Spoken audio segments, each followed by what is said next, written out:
Hello दोस्तों, कैसे हो आप सब। मैं उम्मीद करता हूं आप सब अच्छे होंगे।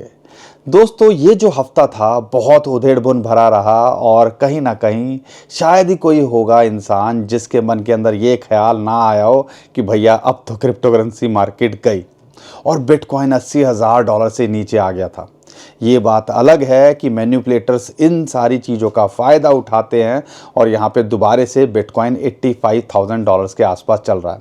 जो हम बोलते थे ना, जो सपोर्ट जोन है 83 से $85,000, तो इसको मेंटेन करने की कोशिश कर रहा है। लेकिन ये जो झटका आता है ना, एकदम से सडन डिप आता है और एक दिन के अंदर दोबारे से वो कैंडल ऊपर चली जाती है, कुछ कुछ वैसा ही हमें देखने को मिला। और जब भी ऑल्ट कॉइन्स ऐसे गिरते हैं, जब उनके पीछे कोई बहुत बड़ा लॉजिक ना हो, तो कहीं ना कहीं वो लिक्विडिटी हंट होता है। लिक्विडिटी हंट मतलब अगर आप फ्यूचर ट्रेडिंग के अंदर हो तो आपका माल उड़ेगा ही उड़ेगा, अगर आपने अच्छा खासा एक्सपोजर लिया हुआ है। तो हमने देखा है 5x और 10x वाले इस मार्केट के अंदर बचते नहीं हैं। लेकिन यहाँ पर हमें ये नहीं भूलना चाहिए कि बिटकॉइन और क्रिप्टो करेंसी मार्केट, ये जो दौर है, ये जो टाइम है ना, ये हमने कोरोना के टाइम पे भी देखा था, ये हमने ईरान इजराइल के टाइम पे भी देखा था, ये हमने रशिया यूक्रेन के टाइम पे भी देखा था। कुछ नया नहीं हो रहा है अगर मार्केट क्रैश को देखते हैं।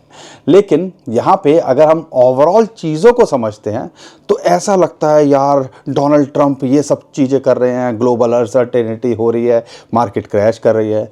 रिसेशन आएगा तो मार्केट क्रैश करेगी, इंटरेस्ट रेट कट नहीं होगा तो मार्केट क्रैश करेगी, बिटकॉइन ईटीएफ वाले सेल कर रहे हैं तो मार्केट क्रैश करेगी। मतलब कोई बस बहाना चाहिए मार्केट को क्रैश होने का और यहाँ पे मार्केट क्रैश करेगी।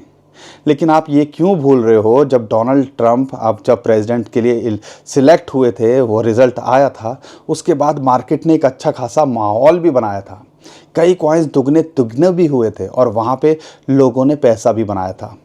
तो पैसा कहीं ना कहीं बनता है और कई बार अगर हम समझदारी नहीं दिखाते हैं तो वो हमारे हाथ से छीन भी लिया जाता है। क्योंकि यहाँ पे ये जो गेम है ना, ये आप और हमारे लेवल का नहीं है या हमारे कंट्रोल में नहीं है। ये लोग चलाते हैं जो बड़े लोग हैं और वो मैन्युपुलेटर, आप कह ले, जो जिनको हम मैन्युपुलेटर्स कहते हैं, वो ऐसे गेम घुमाते हैं। और आज जो हमें लग रहा है, जो हमारी सोच है, जो फियर एंड ग्रीड इंडेक्स के अंदर हमें दिखता है कि भैया अब ख़त्म है मार्केट, अब इसके आगे कुछ नहीं। क्योंकि अगर एक्सट्रीम फियर में देखें तो 10 पे पहुंच गया था।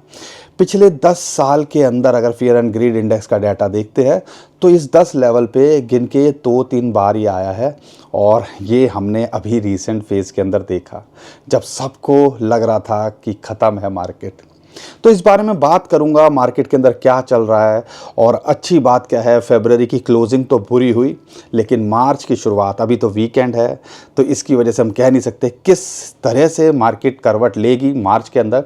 लेकिन हिस्टोरिकली डाटा क्या कहता है, हमें क्या लगता है, और यहाँ पे जो शुरुआत है वो कुछ अच्छी होते देखने को मिल रही है। तो उम्मीद है ये कंटिन्यू रहेगा। तो बहुत कुछ है बताने को, मार्केट के अंदर क्या चल रहा है उसको समझाएंगे और यहाँ से हमें क्या लगता है, कहाँ पे सपोर्ट है, कहाँ पे हमें एंट्री बनानी चाहिए। और मार्च के 5 कॉइन्स, और अच्छी बात क्या है, हमें कुछ ज़्यादा खास मेहनत करनी नहीं पड़ेगी उसके लिए, क्योंकि बड़े बड़े जो लोग हैं उनके जो पोर्टफोलियो को है, सिर्फ हमने उनको आपको समझाने की कोशिश करनी है। तो 5-6 कॉइन मार्च के अंदर आपके पोर्टफोलियो के अंदर अगर बड़े कॉइन में भी फोकस करें, क्योंकि छोटे हों बड़े हो इस टाइम पे तो सब लूटे पिटे बैठे हुए हैं, तो बड़े कॉइन्स ही मिल जाए तो हमारे लिए क्या फ़ायदे वाली बात हो जाए। तो उस बारे में बताऊंगा। 5-6 कॉइन मार्च के अंदर कौन से आप होल्ड कर सकते हो, बिटकॉइन का क्या लगता है यहाँ से, उसके बारे में बात करेंगे। और ओवरऑल सिचुएशन चल क्या रही है उसको मैं समझाने की इस वीडियो के अंदर कोशिश करूँगा। दोस्तों, बहुत कुछ है आज की वीडियो में बताने के लिए। दिल पक्का करना पड़ता है क्रिप्टो करेंसी मार्केट के अंदर, बहुत बार लॉस भी होता है, उसको मूव करके आगे बढ़ना पड़ता है। और वही हम कोशिश कर रहे हैं और वही हम आपको समझाने की कोशिश कर रहे हैं। नए हैं तो शायद वो इन बातों को समझ नहीं पाएंगे, या उनको लगेगा यार मार्केट ऐसे ही चलती है कि भैया हमें लूट लेंगे पीट लेंगे। लेकिन अगर आप देखोगे 10 साल 5 साल जिन्होंने इस मार्केट को दिया है, या 1-2 साइकिल जो देख चुके हैं, उनको पता है कि ये कुछ नया नहीं है, बस चेहरा अलग हो गया है कि यहाँ पर हमारे लूटने के तरीके अलग अलग हो गए हैं। लेकिन पीछे का जो खेल है, उनका पैसे बनाने का खेल है, वो सेम ही है। आम आदमी से सेलिंग करवाओ और अपना माल बटोरते रहो। और ये जो डाटा है ना, आने वाले टाइम के अंदर आपको देखने को मिलेगा ही, जो हमें उम्मीद है। तो यहाँ पे सिचुएशन कैसी भी हो, आपका भाई आपका साथ देने की कोशिश कर रहा है, तो आप भी हमारा साथ दीजिए, सपोर्ट दिखाइए यार। ये जो टाइम है ना, ये साथ खड़े रहने का टाइम है। ये एक दूसरे से लड़ने भिड़ने का, या मुझे पता है जो मेंटल पीस है, दिमाग काम करना बंद कर देता है, उन सारी चीज़ों का वक्त नहीं है। इस टाइम पे सोचने समझने का, अगर होल्ड करके बैठे हो तो शांति से बैठने का, और अगर कुछ कर सकते हो तो फोकस करने का है, क्योंकि अच्छे कॉइन भी यहाँ पे उस लेवल पे है जो हम 1-2 साल पहले देखते थे। तो बहुत कुछ है बताने को, समझाने को। वीडियो को लाइक, चैनल को सब्सक्राइब कीजिए और हमारे वीडियो को शेयर ज़रूर करिएगा। लेकिन ओवरऑल ये जो प्रेशर बना है, ये बार बार रिपीट करने से कोई समझदारी नहीं होगी, लेकिन आपको बता दूं ये प्रेशर क्यों बना। डोनाल्ड ट्रंप ने जो टैरिफ, जो टैक्स लगाने की बात की थी मैक्सिको, कनाडा और आप कह लीजिए चाइना के ऊपर, फिर उन्होंने ऐड कर दिया कि भैया हम तो यूरोपियन यूनियन पे भी लगाएंगे, हम तो इंग्लैंड के यूके पे भी लगाएंगे। तो इसकी वजह से ये ओवरऑल पिछले 1 महीने के अंदर हमें प्रेशर देखने को मिला। लेकिन हमें ये दिख रहा है कि ये ग्लोबल सिचुएशन की वजह से, ग्लोबल अनसर्टेनिटी की वजह से हमें ये प्रेशर क्रिप्टो करेंसी मार्केट पे देखने को मिला। लेकिन हम ये बात क्यों भूल रहे हैं, और आपको ये जो है समझना चाहिए, रिसेशन आएगा तो 2 चीज़ें हैं जो सबसे अच्छा परफॉर्म करेंगी। उसमें से एक गोल्ड है और दूसरा है डिजिटल गोल्ड, जिसको बिटकॉइन कहते हैं। तो टेम्परेरी ये शेक हो सकता है, लेकिन अगर आप लॉन्ग टर्म में देखते हो तो बिटकॉइन और क्रिप्टो करेंसी मार्केट का फ्यूचर अच्छा लगता है। खासकर बिटकॉइन तो कम से कम आप कह सकते हो अच्छा ही लगेगा। अब उसके बारे में मैं बार बार एक चीज़ को बताऊं वो सही नहीं है, लेकिन ये चीज़ मैं आपको बता दूं, जिस हिसाब से यूएसए की गवर्नमेंट क्रिप्टो करेंसी को लेके वर्कआउट कर रही है, और यहाँ पे वाइट हाउस के अंदर तो 7 मार्च को तो भैया वो एक सबमिट कर रहे हैं कि जो बड़े बड़े सीईओज़ हैं क्रिप्टो के, वो आएँ और डिस्कशन करें। और यहाँ पे अगर कैथी लूमिस की बात करते हैं, कैथिना लूमिस जो कि सेनेटर हैं, उनकी बात करते हैं, या जो जो जो इसके जो ट्रंप के कज़ार हैं, टॉप ऑफिशियल्स हैं, जिस हिसाब से प्रो लग रहे हैं, सिक्योरिटी एक्सचेंज कमीशन जो हटाता जा रहा है, जो आप कह लीजिए केसेस जो चलाए थे सिक्योरिटी एक्सचेंज कमीशन ने, उन सारी चीज़ों को क्लियर करता जा रहा है। पहले XRP का किया, फिर वेंक्लोव्स का किया, कॉइनबेस का किया। तो कहीं ना कहीं चीज़ें साफ़ हो रही हैं, यानी कि एक रास्ता साफ़ हो रहा है यूएसए के अंदर क्रिप्टो का। और अब ये किसी से छुपा नहीं है, डोनाल्ड ट्रंप की कंपनी है वर्ल्ड लिबर्टी, डोनाल्ड ट्रंप के बेटे हैं, वो ओपनली बोलते हैं कि बिटकॉइन और क्रिप्टो करेंसी के अंदर अपॉर्चुनिटी है, और वो ख़रीदते भी हैं। ये जग जाहिर है। तो वो नुकसान के लिए तो ख़रीदेंगे नहीं, क्योंकि भैया ये हैं सब बिजनेसमैन, पक्के पैसा कमाने वाले। तो इनके यहाँ पे इमोशनल काम नहीं करते, जैसे हमारे यहाँ हम इमोशनल हो जाते हैं ना कि यार हमारा नुकसान हो गया, हमने इस कॉइन में लगाया था। ये इमोशनल नहीं होते। प्रॉफिट बन रहा है, एग्जिट करो, नई चीज़ और आगे बढ़ो। और इसीलिए हम अक्सर आपसे बोलते हैं, अगर आपको किसी कॉइन में अच्छा प्रॉफिट हो रहा है तो कम से कम प्रिंसिपल निकालने पे फोकस करना चाहिए कम से कम। और कई लोगों के साथ ये गलती हुई है, प्रॉफिट हुआ दुगना तिगना 4 गुना हुआ, और आज अपने प्रिंसिपल के वो रिकवर करने के ही लाले पड़े हुए हैं। तो ये समझदारी भी दिखानी चाहिए, और हम कितनी वीडियो के अंदर आपको ये सारी बातें बोलते हैं। तो जो यूएसए को लेके इस टाइम पे लग रहा है ना कि जो बुना जा रहा है भ्रम जाल है, भैया कुछ नहीं होने वाला, टाइम लगेगा, लेकिन चीज़ें आपको रिकवर होते देखने को मिलेंगी। और यहाँ पे स्टैंडर्ड चार्टर्ड की अभी जो रीसेंट अपडेट, मैं चार्ट भी आगे शेयर करूँगा उस बारे में, लेकिन जो स्टैंडर्ड चार्टर्ड की जो रीसेंट अपडेट निकल के आई है, या जो उनके रिप्रेजेंटेटिव का कहना है, डोनाल्ड ट्रंप जब छोड़ेंगे, यानी कि अगले 4 साल के अंदर, जब वो ये जो प्रेसिडेंट, आप समझ लीजिए प्रेसिडेंसी उनकी ख़त्म हो जाएगी, नए इलेक्शन होंगे, जब वो अपना ऑफिस छोड़ेंगे तो बिटकॉइन का प्राइस $5 लाख होना चाहिए। और अगर बिटकॉइन का प्राइस $5 लाख होगा, तो आपको क्या लग रहा है ये जो ऑल्ट कॉइन्स हैं ये इसी लेवल पे होंगे? तो अगले 3-4 साल के अंदर ये कहाँ पहुँच सकते हैं? और हमने देखा हर साल में 2-3 बार ऐसे झटके आते हैं कि हमारी किस्मत थोड़ा सा चेंज कर देते हैं या पैसा बना के देते हैं। लेकिन वो सब्र तो है नहीं ना। अब कई लोग बोलेंगे आप तो मार्च से 2025 एंड की बात करने लगे, अब तो 2025 से अगले 4 साल की बात करने लगे। डोनाल्ड ट्रंप तो अभी ताज़े ताज़े प्रेसिडेंट बने हैं। तो आपको ये बात समझनी चाहिए कि हमें 3 तरीके से सोचना है। पहला शॉर्ट टर्म में है, लाइंस पे ट्रेड करो। अभी हमें पता है कि $75,000 एक मैक्सिमम पेन प्राइस था, यहाँ तक आ सकता था। और अभी जो देखते हैं हमारे लिए 83 से $85,000 एक सपोर्ट जोन है, यहाँ पे इसको टिकना चाहिए, यहाँ से बाउंस बैक करना चाहिए। 21 डे मूविंग एवरेज की इसको सपोर्ट थी, जहाँ पे ये इसने आया और वहाँ से बाउंस बैक कर गया। एक वीक जो है आपको लिक्विडेट करने के लिए वो बनती है, लेकिन ये एक सपोर्ट जोन है। यहाँ से बाउंस बैक करेगा तो फिर वही 90 से $93-94,000 के जोन में ये जाएगा। अब हमें ये तो पता है ना, तो हमें जब शॉर्ट टर्म में पता है तो हम उस हिसाब से ट्रेड करेंगे। लेकिन अगर आप 2025 एक ये नज़रिया रखो कि भैया अभी एक साइकिल जो हर 4 साल का साइकिल होता है उसका 1 साल रह रहा है, और इस 1 साल की शुरुआत हमारी कुछ खास अच्छी नहीं हुई है, लेकिन इसका ये मतलब नहीं है कि एंड भी अच्छा नहीं होगा। उसके लिए मेरे पास 2 चार्ट हैं, वो आपको समझाने की कोशिश करूंगा, उससे एक आइडिया लग जाएगा। और तीसरा है कि जो भैया डोनाल्ड ट्रंप के जब जाएंगे तब देखेंगे, यानी कि 4 साल 10 साल आगे की सोचेंगे, वेल्थ ट्रांसफ़र की सोचेंगे। तो जब तक ये 2-3 अलग तरीके से आप नहीं सोचोगे और एक पोर्टफोलियो को एक बना के सोचोगे कि भैया मैं यहीं से रातों रात पैसा कमा लूँ, तो यहाँ पे इतनी आसानी से ये लोग आपको कमाने नहीं देंगे, बल्कि आपको यहाँ पे इतना प्रेशर कर देंगे, इतना परेशान कर देंगे कि अब सिर्फ आप ये दुआ कर रहे हो कि भैया मेरे पैसे वापस निकल जाएं और मैं यहाँ से छोड़ दूँ, बाय बाय टाटा कर दूँ। लेकिन अगर आप मेंटल पेन तब नहीं होगा जब आपका पोर्टफोलियो का 5 से 10% ज़्यादा एक्सपोजर नहीं होगा। अगर यहाँ पे पूरी की पूरी जमा पूंजी का मेरे पास 5 से 10% क्रिप्टो करेंसी के अंदर होता तो शायद मेरी सेहत पे ज़्यादा असर ना पड़ता। लेकिन हमारे साथ तो क्या है कि भैया हम तो यहाँ पे सब कुछ लगा के बैठे हैं। और कल एक मुझे ट्विटर पे कमेंट कर रहे थे कोई, मैं लोन लेके कर दूँ। मैंने कहा भाई बख्श दे, मार्केट है, कुछ नहीं कह सकते। जब मार्केट रुलाती है तो रुला देगी, लोन के पैसे देने के लिए भी तुम्हारे पास नहीं बचेंगे। लेकिन ये बातें समझ नहीं आती हैं। लोगों को लगता है हम उधारी लेके, हम क्रेडिट कार्ड से ये सब चीज़ें कर लें।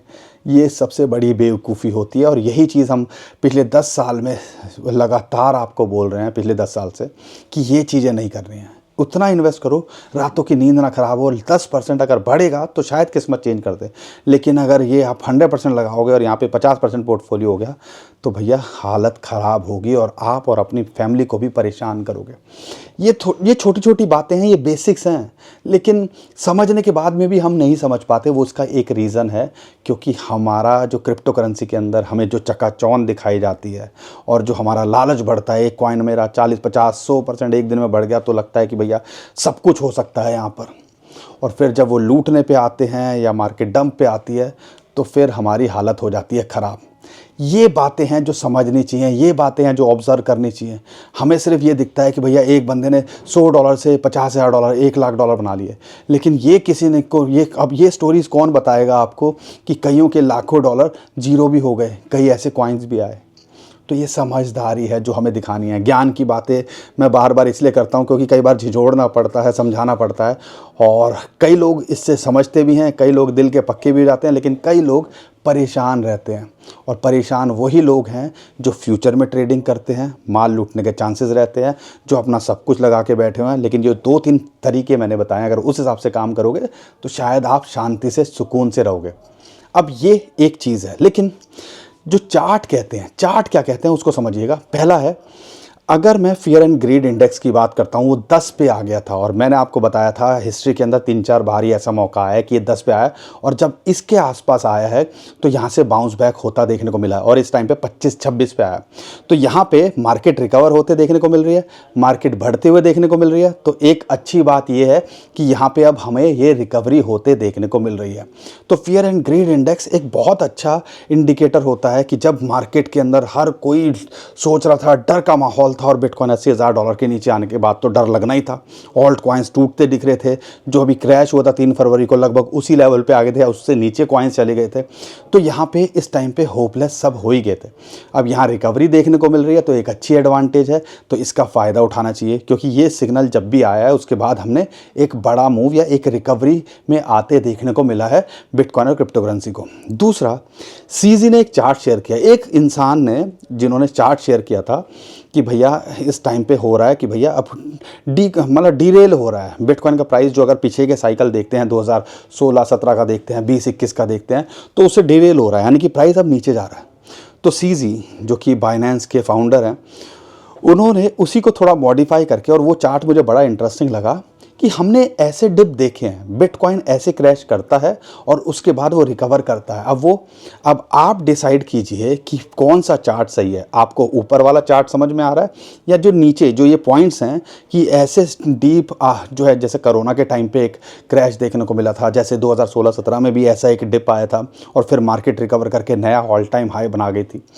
तो वो चीज़ है या एक्चुअल में हम बेयर मार्केट के अंदर जा चुके हैं, ये मैं आपके ऊपर छोड़ता हूँ। लेकिन अगर मैं फियर एंड ग्रीड इंडेक्स की बात करता हूँ या पीछे के जो चार्ट्स हैं उससे कंपेयर करते हैं, तो प्राइस कहीं ना कहीं ऐसा लग रहा है कि एक लिक्विडिटी हंट के लिए या एक अपॉर्चुनिटी के लिए डिप में मार्केट क्रैश कराई गई ताकि एक नए लेवल पे इसको ले जाएं। अब यहाँ पे माइकल सेलर तो ये भी बोलते हैं कि ये पहली बार नहीं हो रहा, और हम भी ये बात बोलते हैं कि ये पहली बार नहीं हो रहा है कि बिटकॉइन नीचे आया और लोगों के हाथ पैर फूलने शुरू हो गए। उनका कहना है जब बिटकॉइन $1.5 पे भी जाएगा या फिर या आप कह लीजिए 1.80 पे जाएगा तो और 1.5 लाख पे आ जाएगा तो भी लोग यही करेंगे, हाथ पैर फूल जाएंगे, सब खत्म हो गया, वो चीज़ें हो गई। और उन्होंने तो जब $80,000 के नीचे था तो बोला था भैया किडनी बेच के भी अगर कर सको कुछ तो करने की कोशिश करनी चाहिए। डोनाल्ड ट्रंप के जो बेटे हैं वो कह रहे हैं बाय द डिप इस लेवल के ऊपर। तो हमें देखना है कि हमें किस नज़रिए से देखना है, और हमें जो है आप शॉर्ट टर्म में हो या लॉन्ग टर्म में हो उसका प्रोस्पेक्टिव क्या है। लॉन्ग टर्म में जिस हिसाब से कॉइन्स हैं इस टाइम पे एक बहुत बड़ी अपॉर्चुनिटी है। ये आपको अगले 6 महीने 1 साल के अंदर दिख जाएगा कि क्या हुआ, यहाँ से कितने गुंजाइश हो जाएगी। ज़ीरो की तो हम नहीं कहते कि ज़ीरो होगा, क्योंकि बड़े कॉइन्स हैं, अच्छे कॉइन्स हैं, और जिन अब कॉइन्स की ETF की बात होने लगी है तो कहीं ना कहीं उनके अंदर खेल होता देखने को मिलेगा। लेकिन उसके लिए हमारे पास में टाइम नहीं है, और टाइम इसलिए नहीं है क्योंकि सबको उम्मीद थी कि मार्केट जो है जनवरी फरवरी मार्च के अंदर अच्छा करेगी, हिस्ट्री रिपीट होगी, और वैसा कुछ नहीं होता देखने को मिला। फेब्रवरी इथेरियम के लिए सबसे बुरा महीना निकल के आया, और उसका पीछे एक रीज़न बायबिट भी था, उसका हैक हुआ, $1.5 बिलियन के आसपास के उनके इथेरियम हैक हुए, और वो जो मैन्युपुलेट जो हैकर है वो कहीं ना कहीं उनको सेलिंग कर रहा है, उसका भी एक प्रेशर देखने को मिला। मार्केट के अंदर वैसे ही माहौल अच्छा नहीं हो रहा था, उसकी वजह से और इसके अंदर प्रेशर देखने को मिला। तो इथेरियम इस वजह से थोड़ा प्रेशर के अंदर है। लेकिन इथेरियम के अंदर करना क्या चाहिए वो मैं आगे बताऊंगा। लेकिन अगर मैं बिटकॉइन की बात करता हूं तो यहाँ पे देखो एक बहुत बड़ी अपॉर्चुनिटी थी। 21 डे मूविंग एवरेज आप कह लीजिए, फिबोनाची की रेशियो, एक सपोर्ट जोन है 82 से $85,000 जोन, यहाँ पे एक एंट्री बनती है। आने वाले टाइम के अंदर यहाँ से बाउंस बैक, अगर नया हफ्ता देखते हैं कैसे शुरू होता है, तो एक अगर यहाँ से बाउंस बैक करेगा तो 90 से $93,000-94,000 ये आना चाहिए। एक विक आई थी, लेकिन आप देखो फिर दोबारा से वहाँ उसके ऊपर ही ये मेंटेन करने की कोशिश कर रहा है, जो कि एक अच्छा सिग्नल है, यानी कि एक सपोर्ट जोन यहाँ बना रहा है। अगर मैक्सिमम अगर पेन प्राइस की बात करता हूँ वो आता है 73 से $75,000 का जो जोन, क्योंकि फिर जब 69 जो 2021 का ऑल टाइम हाई था उसको जब इसने ब्रेक किया था तब वो एक यहाँ पे उसने हाई बनाया था। तो आप कह लीजिए ये एक सपोर्ट जोन बनता है। अगर बुरे हालात हुए, अगर मार्केट ने और कुछ भरा बुरा करा, और जो डोनाल्ड ट्रंप कह रहे हैं कि हम टैरिफ लगाएंगे 4 मार्च से, ये सारी चीज़ें हो जाएंगी, मार्केट थोड़ी प्रेशर में आती है, तो ये जो लेवल है ये एक बड़ी अपॉर्चुनिटी हो सकती है। लेकिन ये 83 से $85,000 का जो जोन है, 82 85, वो भी एक इम्पॉर्टेंट सपोर्ट जोन टेक्निकली बनता है। तो ये 2 लेवल हैं जो सपोर्ट के हैं, और अगर ऊपर देखते हो 90 से 95 और फिर 98 से $1,02,000 सपोर्ट, इसका लिए रेजिस्टेंस जो है बनता है। लेकिन बड़े अरमान थे फर्स्ट क्वार्टर के अंदर $1.25 लाख बिटकॉइन के प्राइस देखने के, अब तो ऐसा लग रहा है $1 लाख देखने के भी वांदे हो जाएंगे। लेकिन 2025 अभी शुरू हुआ है, इतना कुछ हो अल्लाह अभी देखने को मिल रहा है, बहुत कुछ अभी होना बाकी है। ETF वालों ने भी 10 दिन से पिछले सेलिंग करी थी, और फाइनली लास्ट फ्राइडे की बात करते हैं उसमें पॉजिटिव रहा इनफ्लो। ब्लैक रॉक लगातार सेल कर रहा है, लेकिन फिडेलिटी और आर्क ने यहाँ पे बाइंग दिखाई, जो कि अब कहीं ना कहीं एक राहत की सांस दे रहा है। और अगला हफ्ता या आप कह लीजिए फरवरी के अंदर वैसे भी प्रेशर था, और आखिरी दिन तो टेक्निकली मंथली कैंडल का भी प्रेशर होता है, ऑप्शन की एक्सपायरी का भी प्रेशर होता है। अब वो सब चीज़ें इस यहाँ पे नहीं है, तो उम्मीद है यहाँ से मार्केट रिकवर करते देखने को मिलेगी, और अगर होगी तो शायद हमें इन कॉइन्स पे फोकस करना चाहिए जो फिलहाल अभी यहाँ पे डिप के अंदर है। बहुत कुछ है बताने को, बहुत कुछ है शेयर करने को, इतनी सारी इन्फॉर्मेशन है। अगर मैं देखूं मैंने सिर्फ 10% शेयर करी है, लेकिन मुझे पता है वीडियो लंबी हो जाती है, कई लोग नाराज़ हो जाते हैं। लेकिन भाई आप बताओ, एक साथ मैं बोले जा रहा हूँ, जो बहुत सारी इन्फॉर्मेशन है जो मैं अभी छोड़ रहा हूँ, फ़िल्टर कर रहा हूँ, क्योंकि मुझे पता है कई लोग जब डीप में चले जाएंगे कहेंगे मोटी मोटी बात करो, मार्च के 5 कॉइन की बात करो। वो मैं बताता हूँ, लेकिन उससे पहले अपना प्यार दिखा दिया करो, सपोर्ट करो, एक दूसरे का साथ देने का टाइम है, एक दूसरे लड़ने का जो है टाइम नहीं है। और यहाँ पे चीज़ों को समझने का टाइम है, थोड़ा दिल पक्का करके रखने का टाइम है, थोड़ा सा यहाँ पे चीज़ों को मैनेज करके रखने का टाइम है, और गलतियाँ करी हैं उनसे सीखो और सुधार करके आगे बढ़ो। ये एक लर्निंग है जो कई लोग हमारी बातों से नहीं लेंगे, खुद ही एक्सपीरियंस करेंगे, और जो 3 फरवरी का है उन्होंने एक्सपीरियंस कर लिया होगा। अब वो गलती दोबारा मत करिएगा दोस्त, बस इतनी सी आपसे रिक्वेस्ट है। और भाई को सपोर्ट किया करो, वीडियो को लाइक, चैनल को सब्सक्राइब करा करो अगर आपको हमारी बातें समझ में आ रही हैं। लेकिन यहाँ पे 5 कॉइन्स की बात करते हैं, तो इसके अंदर अच्छी बात क्या है, इस बार मुझे दिमाग लगाना नहीं पड़ा। ग्रे स्केल का जो स्मार्ट कॉन्ट्रैक्ट है उसने 5-6 कॉइन की लिस्ट शेयर करी है, और कहीं ना कहीं हमें लगता है जब बड़े कॉइन्स ऐसे लेवल पे हैं तो यहाँ से अगर हम जो कहते हैं सो कॉल्ड बुल रन आएगा, तो यहाँ से अपने ऑल टाइम हाई को छू जाएं, या यहाँ से अपना जो दिसंबर का हाई बना दे, तो दुगने तुगने 5 गुना हो सकते हैं। तो यहाँ पे उसमें से सबसे पहला कॉइन है नो डाउट इथेरियम, आपके पोर्टफोलियो के अंदर होना चाहिए। बिटकॉइन भी होना चाहिए। $80,000 के नीचे एक बहुत बड़ी अपॉर्चुनिटी बिटकॉइन ने भी दी, वो अलग चीज़ है। लेकिन अगर इथेरियम को देखते हैं, ऑल्ट कॉइन्स की बात करते हैं, तो $2,2100 के आसपास एक सपोर्ट जोन है। एक बड़ी अच्छी एंट्री का ये मौका यहाँ दे रहा है। यहाँ अगर टिकता है या यहाँ पे अगर आप एंट्री बनाते हो तो पूरे चांसेस हैं कि ये यहाँ से बाउंस बैक करेगा। तो 2350 या $2400 एक रेजिस्टेंस है, उसके बाद 2900 से लेके $3031 का एक इसको रेजिस्टेंस मिलता है। तो ये टारगेट हो सकते हैं, यानी कि 50 से 100% तो मैं एक्सपेक्ट कर रहा हूँ। 50% यानी कि $3000 के आसपास तो मैं मार्च में एक्सपेक्ट कर रहा हूँ। और मार्केट के अंदर माहौल एकदम से चेंज होता है। आपने देखा होगा नवंबर के अंदर कैसे माहौल चेंज हुआ था डोनाल्ड ट्रंप के सिर्फ इलेक्शन के रिजल्ट आने से। तो माहौल एकदम से चेंज होगा। 1-2 महीने चाहिए होते हैं सारा खेल पलटने को, 1-2 महीने सारा खेल ख़राब करने को भी जैसे चाहिए होते हैं, तो पलटने को भी 1-2 महीने चाहिए। तो यहाँ पे ये चीज़ें आपको फोकस करनी है। लेकिन इथेरियम एक बड़ी अपॉर्चुनिटी यहाँ दे रहा है और एक अच्छे लेवल पे है, शायद हमें इसके ऊपर फोकस करना चाहिए। दूसरे कॉइन की बात करता हूँ, तो उसमें से ये आपका निकल के आता है, वो है ADA कार्डानो। कार्डानो की बात करते हैं, इसके ETF की भी बात हो रही है। तो अच्छी बात क्या है, ज़्यादातर ये जो कॉइन्स ये ग्रे स्केल ने भी शेयर किए हैं, ये इनके ETF की बात हो रही है। और कार्डानो $0.6 के आसपास 60 सेंट पे अगर मिल रहा है, आधे डॉलर पे, एक बहुत बड़ी अपॉर्चुनिटी है। तो हमें इससे भी उम्मीद है आने वाले टाइम के अंदर ये भी आपको अच्छा करता दिखेगा, और पूरा पोटेंशियल रखता है आने वाले टाइम के अंदर ये भी मल्टीपल टाइम रिटर्न देने का और अपने ऑल टाइम हाई को छूने का। तो इसके ऊपर भी फोकस किया जा सकता है। तीसरे कॉइन की बात करता हूँ, वो है सोलाना। सोलाना जिस हिसाब से गिरा है और अब कोई लॉजिक नहीं लग रहा था, और यहाँ पे अभी जो न्यूज़ निकल के आ रही है, इसका ETF अनाउंस होता देखने को मिल सकता है। तो ये जो मैनिपुलेटर्स हैं, जैसा बिटकॉइन के अंदर इन्होंने किया था कि भैया इतना निचोड़ दिया उसको, आपको ETF की न्यूज़ से पहले कि मार्केट अच्छी खासी गिरा दी थी, वही चीज़ अभी हमें सोलाना के अंदर देखने को मिल रही है। $125 $130 के नीचे एक बड़ी अपॉर्चुनिटी थी, $140 के आसपास अभी चल रहा है। लेकिन मुझे पता है सोलाना का ETF आते ही ये भी बूस्ट करता दिखेगा। 160 से $170 इसका एक रेजिस्टेंस है, एक टारगेट लेके चल सकते हो। लेकिन आने वाले टाइम के अंदर ये अपने ऑल टाइम हाई को छूने का पोटेंशियल रखता है ETF आने के बाद में। और साथ के साथ में मैं आपको बताऊँ, इससे रिलेटेड कॉइन है या इससे रिलेटेड प्लेटफॉर्म है जुपिटर, उस पर भी फोकस किया जा सकता है, $0.7 के आसपास मिले। और यहाँ पे रेंडर, इसके ऊपर भी फोकस किया जा सकता है। यानी कि सोलाना इकोसिस्टम के कुछ बड़े कॉइन्स को भी आप फोकस कर सकते हो ऑल्टरनेटिव तरीके से देखने के लिए। तो सोलाना भी आपको अच्छा करता देखने को मिल सकता है। डॉट, शॉकिंग रहा कि डॉट भी जो है उन्होंने अपने उस लिस्ट के अंदर डाला हुआ है। लेकिन डॉट जिस लेवल पे है, $4.5 के आसपास बनाई जा सकती है गेम, और यहाँ 50 से 100% का potential short to mid term में ये रखता ही है।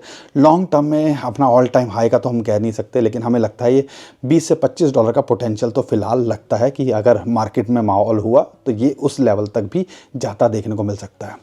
आखिरी कॉइन की बात करते हैं, तो वो है नियर। नियर के अंदर भी, और एक और भी है सुई। नियर और सुई की बात करेंगे। नियर की बात करते हैं, वो भी उनकी लिस्ट में था, और हमें लगता है नियर भी पोटेंशियल लगता है, $3 के आसपास है। एक बड़ी अपॉर्चुनिटी यहाँ मिल रही है, और नियर जब भी इस लेवल के आसपास आया, हमने इसको बाउंस बैक करता देखा है। तो यहाँ पे पूरे चांसेस हैं कि ये यहाँ आने वाले टाइम के अंदर एक पंप लेता देखने को मिल सकता है। और $8 जो इसका दिसंबर का हाई था, वहाँ तक तो कभी भी जा सकता है, यानी कि 1.5 से दुगना तिगना तो ये हो ही सकता है। लेकिन ये भी पूरा पोटेंशियल सकता है अपने ऑल टाइम हाई को छूने का, अगर मार्केट के अंदर माहौल सही होता है। और अगर आखिरी कॉइन की बात करता हूँ वो है सुई, और यहाँ पे 200 डे मूविंग एवरेज की बात करते हैं तो उसको कहीं ना कहीं सपोर्ट और रेजिस्टेंस वहाँ फेस कर रहा है। तो अगर यहाँ पे ये मेंटेन कर पाता है तो आने वाले टाइम के अंदर सुई के अंदर भी पूरा पोटेंशियल रखता है कि आने वाले टाइम के अंदर ये अच्छा करता देखने को मिले, तो सुई पे भी फोकस किया जा सकता है। यानी कि अगर बड़े कॉइन्स की बात करते हैं वही हमें अच्छी अपॉर्चुनिटी दे रहे हैं। $2.5 एक बड़ी अच्छी एंट्री पॉइंट हो सकता है, तो इस लेवल के ऊपर आप फोकस कर सकते हो। शॉर्ट टर्म मिड टर्म में ये भी पूरा पोटेंशियल रखता है 3 से 4 बल्कि $5, और आने वाले टाइम के अंदर ये भी पूरा पोटेंशियल रखता है $10 से $15 जाने का। अगर बुल मार्केट यहाँ पे जो हम उम्मीद कर रहे हैं, जिसके भरोसे हमने 2-3 साल गुजार दिए, वो आती देखने को मिलती है। बाकी दोस्तों मार्च के अंदर ये 5-6 कॉइन ही फोकस कर लो तो ऐसा लगता है यही 20-50% का पोटेंशियल रखते हैं कि आपको क्विकली बाउंस करके दे जाएं। तो छुटपुट कॉइन पे क्यों हमें फोकस करना, बाकी सब कुछ आपके ऊपर है। हम कोई फाइनेंशियल एडवाइज़र नहीं है, हम अपना एक्सपीरियंस शेयर कर रहे हैं, और जो दुख आपके साथ है वही दुख हमारे साथ में है। लेकिन हम ज़्यादा टेंशन में इसलिए नहीं लगते हैं क्योंकि हमने जो चीज़ें गलतियां करी हैं पिछले 10 साल के अंदर, और जो आपको समझाने सिखाने की कोशिश करें, और वो जो 3 चीज़ें आपको बताई, शॉर्ट टर्म, मिड टर्म और वेल्थ ट्रांसफ़र के लिए, तो अगर वो चीज़ें करोगे तो शायद आप भी परेशान कम रहोगे। लेकिन इसका मतलब ये नहीं है मार्केट को देख के हमारे हाथ पैर नहीं फूलते हैं, हम परेशान नहीं हैं। लेकिन हम इन सारी चीज़ों से थोड़ा आगे बढ़ चुके हैं और ये सारी चीज़ें झेलने की थोड़ी क्षमता आ गई है। तो ये थोड़ी समझदारी दिखाओगे तो आपके अंदर भी ये सारी चीज़ें आ सकती हैं। तो अपने फाइनेंशियल एडवाइज़र से ज़रूर पूछिएगा और अपनी रिसर्च करिएगा कुछ भी करने से पहले। उम्मीद करता हूँ हर बार की तरह आपको हमारा कंटेंट अच्छा लगा होगा। वीडियो पसंद आई है तो वीडियो को लाइक करिए, चैनल को सब्सक्राइब कीजिए, ट्विटर टेलीग्राम को हमारे फॉलो कर लीजिए। नीचे डिस्क्रिप्शन में जो लिंक है उसी से कीजिएगा। बहुत सारे स्कैमर हमारे नाम से स्कैम करने की कोशिश कर रहे हैं, उससे भी आप बच पाओगे। अभी के लिए विदा लेते हैं। खुश रहिए, मुस्कुराते रहिए, कमाते रहिए। आपका दोस्त पंकज। थैंक यू, नमस्कार, धन्यवाद।